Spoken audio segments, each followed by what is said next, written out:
Donald Trump has spent the better part of his presidency lashing out at some of the leading global institutions that help represent the pillars of international stability.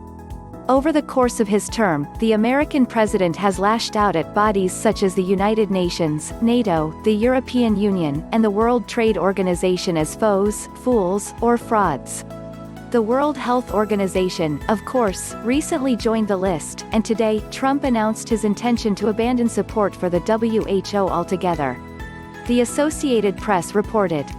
President Donald Trump said Friday that the U.S. will be terminating its relationship with the World Health Organization, saying it had failed to adequately respond to the coronavirus because China has total control over the global organization. The U.S. is the largest source of financial support to the WHO, and its exit is expected to significantly weaken the organization.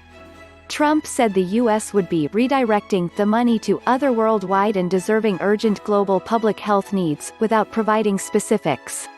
Today's announcement may be counterproductive and disappointing, but the White House telegraphed the decision. It was last month when the president announced his decision to cut off funding for the world's public health body in the middle of a pandemic, arguing that the WHO failed to share information in a timely and transparent fashion. The argument crumbled soon after, as it became clear that U.S. officials knew what the World Health Organization knew about the coronavirus crisis in real time. The White House tried to strengthen its case early last week, sending a relatively detailed letter to World Health Organization Director General Tedros Adhanom Ghebreyesus, intended to summarize the president's case against the WHO's recent efforts. Because Team Trump is careless when it comes to due diligence, the official letter included a series of false or misleading statements.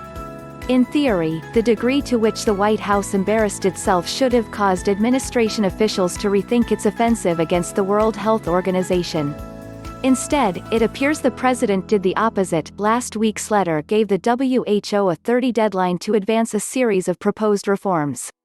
Just 11 days later, Trump announced plans to abandon the organization. Though the president seemed eager to pitch this as a move intended to punish the WHO for having sided with China, Trump's decision will almost certainly strengthen China's hand with the body as the United States continues to retreat from the global stage. A Vox report added last week, a weakened WHO will struggle to combat not just COVID-19 but also future pandemics. The organization has more than 150 field offices worldwide, and its staff helps track new illnesses and coordinate the global response for it. The body doesn't actually send people to treat the sick directly. Instead, it basically serves as the world's disease intelligence aggregator and assists countries with their own strategies. With less money coming in from the U.S., though, it's likely the WHO will struggle to fund those intelligence gathering and assistance processes, meaning the world could be more blind to the next pandemic and less capable to defeat it.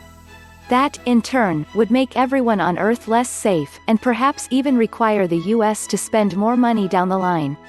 As a policy matter, the White House could have begun the challenging task of using diplomacy and public health influence to help steer the World Health Organization and improve U.S. influence. It appears Trump, however, found it easier to simply walk away.